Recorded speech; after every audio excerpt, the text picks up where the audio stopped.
also ban Kazuya. Like you ban away from Ddee, then you ban away from Jahzz0.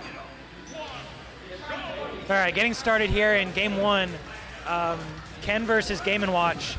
This is a dog shit matchup from what I've been told, one of Ken's worst. But Jahzz0 has shown to not really give too many shits about whether he's playing a good matchup or bad matchup. He's faithful to the Ken unless he feels like trolling with Kazuya. Yeah, definitely showing patience in the matchup, knowing. Sorry, Duke. There's another very vocal player in the set next to us. It's just funny.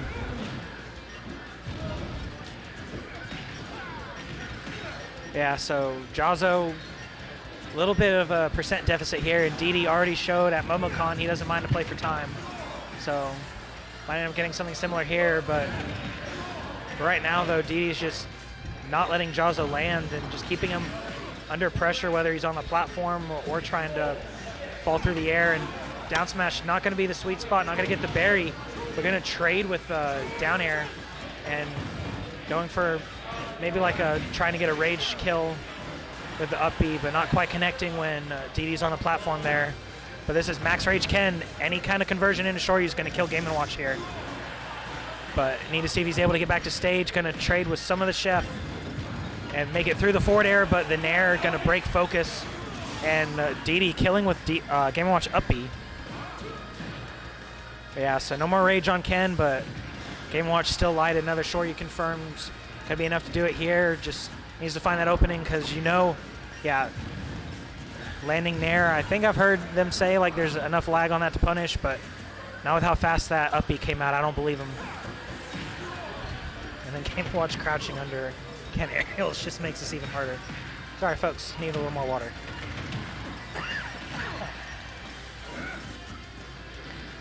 Yeah, so Ddee racking up just a little bit extra credit here and not quite gonna get hit by I think that's crescent kick. Looks like a round, or probably crescent kick. I don't know the names. If there's any Shoto players in chat that wants to correct me on my lack of Shoto knowledge, please do so.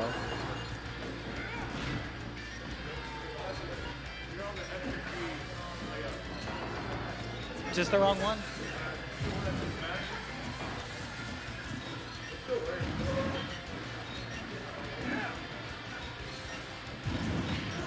So, shame on me, I was using the wrong layout.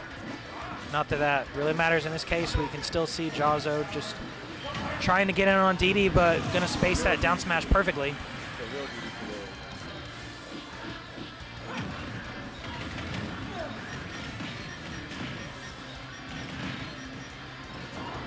Yeah, so it's gonna be, instead of the Steve graphic, we now have the Game & Watch graphic.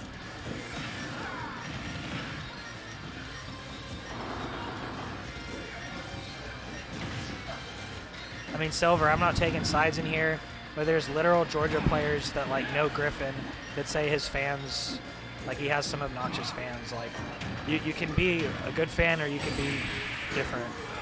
So it really depends how you act.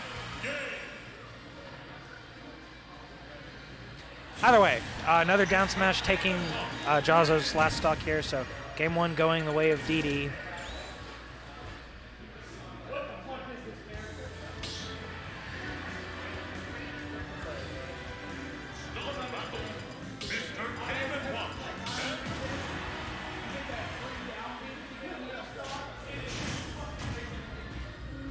All right, jumping into game two here. Same stage, same matchup.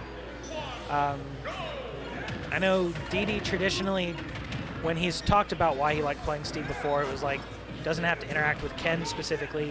He said Ken, he said a couple other characters, I don't quite remember, like Kazuya for one. Yeah, so probably going to stick with the Game & Watch.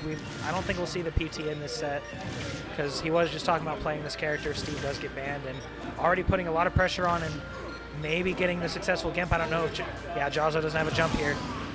So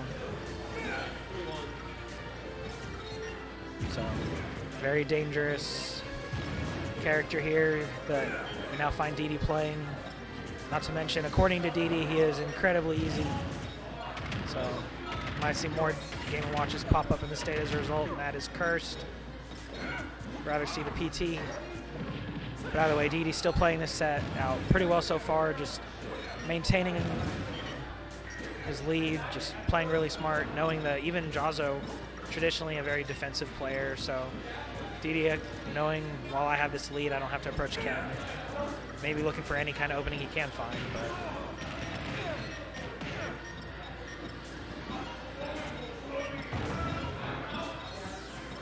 putting a lot of shield pressure on Ken, and not going to find the up air, up B kill.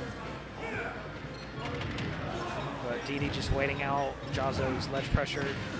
And up B is 2 hits, so it does break focus. But raw Shoryu going to punish that down air. Like, I could keep talking about this set, but I think y'all are just too busy talking about other things. All right, but here's the difference, though, Roshi. Not that you can see it. You're literally right there. I don't have to. I was talking to you when you're right there. I read what she said, and I'm like, all right, here's the deal. You're right there. You can't hear this. Anyways, in the time that I looked away, Jahzz0 has lost his second stock. Is currently being juggled by Ddee. What, like I said, is a very difficult matchup. But yeah, this is what I talked about before during round robin. The thing about Ddee is that, like, he does play to win, but he plays to clown on you just as much as he plays to beat you. So knowing he has this advantage, he's just gonna wait. He's gonna look for something funny.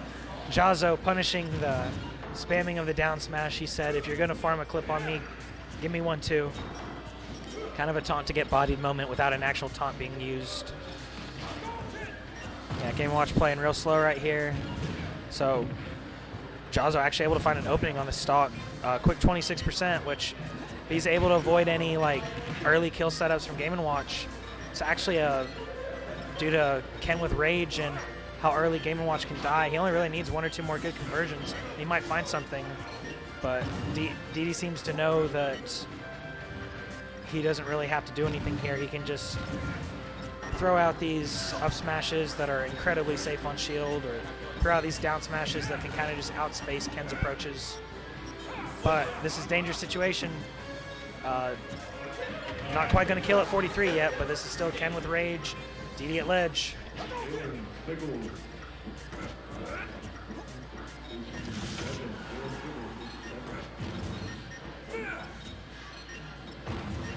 Gonna shield the forward air, not gonna connect, but gonna get the weak hit, and still gonna bounce too far.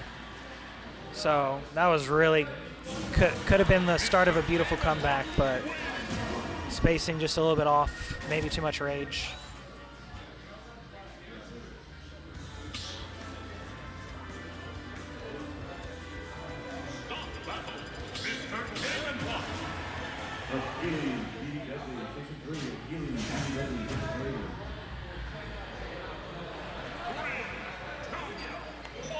All right, so jumping in here, game 3. Polarizing matchups is the Ken life, that is correct. Thankfully, even if this one's polarizing though, like, Ken has tools just from being a good character. Like, Ken can potentially bring it back. Just needs to find those good openings. Like right now, Ken actually has the percent lead, which 31% against Game & Watch means literally nothing. He'll get the percent lead back without even trying on his juggle combos. At this point, Cosmos would be more inconsistent than Esam because Esam doesn't go to tournaments. And like when he does, now it's kind of expected that he's going to choke somewhere. But again, if you don't play the game, like, yeah, it's kind of expected. You don't just get to like maintain top 20 privilege if you don't play the game, because people are going to start learning. So Cosmos is pretty much more inconsistent than a player that doesn't play. Yeah, so Ddee brought this lead back in his favor, but Ken can find like a good opening at this percent and lead into like a quick shorty kill if he's able to find the right one. But Ddee definitely just playing around Jahzz0's win condition, keeps calling out I mean, he's not even really trying to call out the focuses. It's just Game & Watch is a multi-hit character. He just kind of beats it on his normal game plan. And Jahzz0 not getting hit by the chair, fortunately, after whiffing another up B.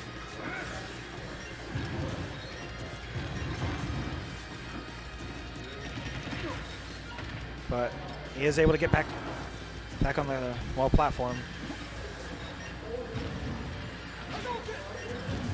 And one interesting thing, though, is that I haven't seen Ddee bucket any of the Hadokens. Like, is he just not worried about him? Like, yeah, he can just shield it. Jahzz0's not really approaching behind him, so not super worried. But yeah, blowing his double jump, going high, going to get hit by the nair, but still able to get back down to the ground. This is Max Rage Ken. Joker is cooler than Aegis.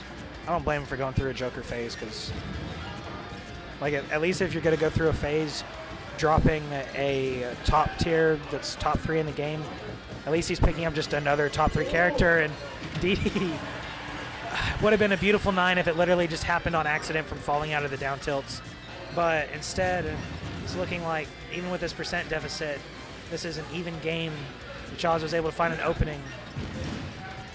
And definitely playing slow, trying to find it, but looks like traded with maybe a nair and then got hit by the bomb as the second hit. So exploding from the ledge here, or from center stage. Aegis is pretty lame, I'm sorry. The character is lame by the idea that, like, it just kind of wins neutral without even trying from how good its buttons are. And then foresight being a thing, but you don't see, like, Aegis abuse that too much. But when it does happen, it is pretty lame to watch. So Jahzz0 taking his first stock off right here.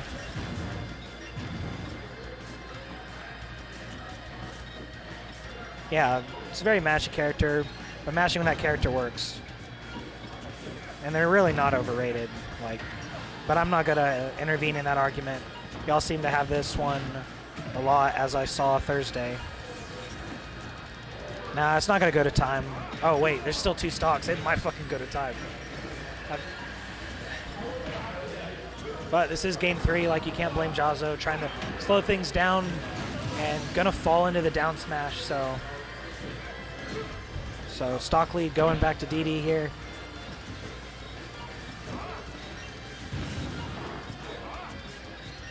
Yeah, I think from what I heard, this is like Ken's worst matchup.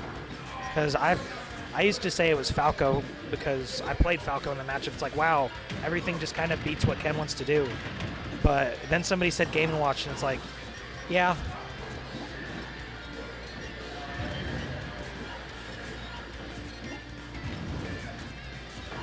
Has Ddee gone all Game & Watch? I don't know. He has tried Sonic at least, but I don't know if that was bracket. But I have seen him play Sonic at least once.